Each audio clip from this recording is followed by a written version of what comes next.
Now the question is, how can you get the money to buy the extra guac? And in our economic system, there are three ways that you can get paid. Number one is about being a worker. You can work in a company and get paid a paycheck. That's one way that you can get paid.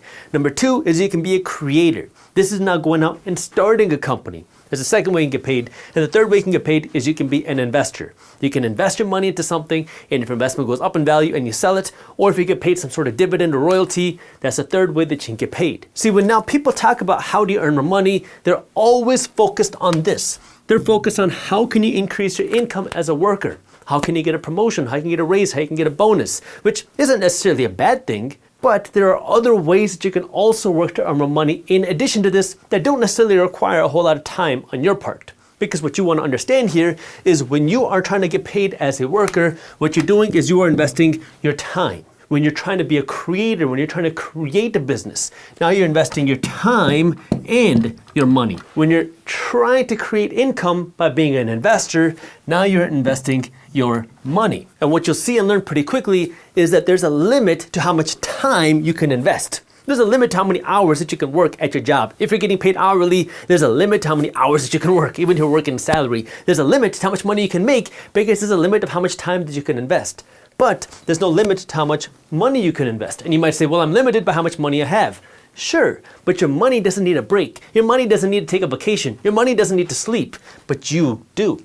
So your money can keep earning money even when you're not working. And this is where now, if you can understand this and you can figure out how you can find a way to make money even if it's not through your own time, now you can really maximize how much money you're going to earn. Now the first thing that I want to make explicitly clear is that there's nothing wrong with earning your money by being a worker. But there is a limit to how much money you can earn as a worker. For example, Steph Curry makes hundreds of millions of dollars by being a worker. However, because he's getting his money as a worker, because he's a W-2 employee, he's also got to pay the highest taxes. As an attorney who's not your attorney, I can tell you that when you make money as a W-2 employee, you are subject to the highest tax rates and the lowest tax breaks. And so now when you make a lot of money, like Steph Curry does, well now half of your money, if not a little bit more, is going to go to taxes. So when you hear Steph Curry is making $200 million from his salary as an employee playing basketball, well, 100 million of that is going to go straight to taxes because, well, when you make money as an employee, you got to pay those ordinary tax rates that you pay as an employee. But when you compare that to somebody like, say, Michael Jordan, who's now making hundreds of millions of dollars a year through his business partnerships, well, now he's making this money without having to play basketball. And now when Michael Jordan makes these hundreds of millions of dollars through his business partnerships, he has the opportunity to qualify for different tax write-offs and different tax deductions that you don't get as an employee. So sure, you can make a lot of money as a worker. When you're the CEO of a company, you're working in the company and you got to pay the highest tax rates because, well, the ordinary tax rates you pay as an employee are the highest tax rates that you have to pay. But when you move to being a creator or an investor, now you can start qualifying for different types of tax benefits as well. Now this video is not about taxes, but rather to understand the different ways that you can get paid, because I want you to understand that if you just rely on your salary as a worker, you're never going to be able to be financially free.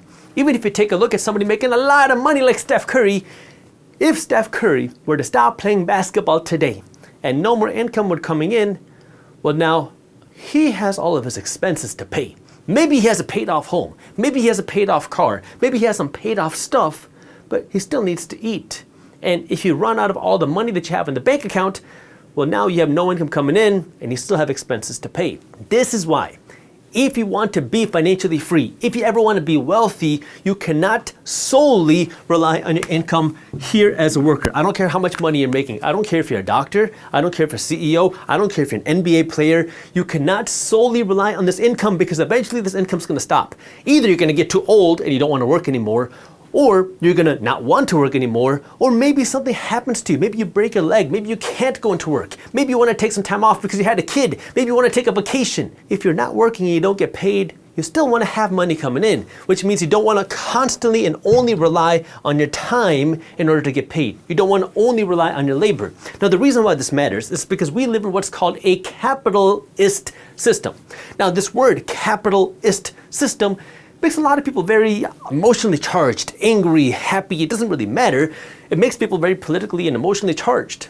What I want you to understand about a capitalist system is that there's a couple of ways that you can get paid. You can get paid from your labor, your time, and you can also get paid from your capital, which is what a capitalist system is all about. Now, in this capitalist system, the ways that you can make the most money is when you involve your capital, meaning when you involve your money. And so now, when you hear about some of the wealthiest people in the world, what do? Well, they're investors, people like Warren Buffett, or the people that started a company, people like Jeff Bezos. Now, what did these people do? Well, people who created a company invested their time and their money, and people that just invested their money, well, now they're investors. And now what you're being rewarded for is your compensation of risk. Because now when you are just a worker in a company, what you're risking is your time. And you might say, well, I'm also risking my money because if I don't get paid because the company goes bankrupt, I'm still risking my money. Well, if you're working inside of a company, you shouldn't be going in and investing your money back into the company. Like if you get a job somewhere and they're charging you money to work there, that's a problem. That's a scam. But if you're investing in a company, they're going to charge you money to get some ownership in that company because now you are investing in that company. And now when you risk your money, you get the benefit of the upside in the profits. And so this is where now what you need to understand is, well, you don't have to be an entrepreneur, but you have to at the very least be an investor. If you enjoyed this clip and you want to continue your financial education journey, I have another video that I think you'll love. All you got to do is click that button right over there. And for those of you who want to stay up to date on the top finance and business news, you can join Market Briefs, my free financial newsletter, by clicking that button below. Thank you for watching, and I'll see you in the next one.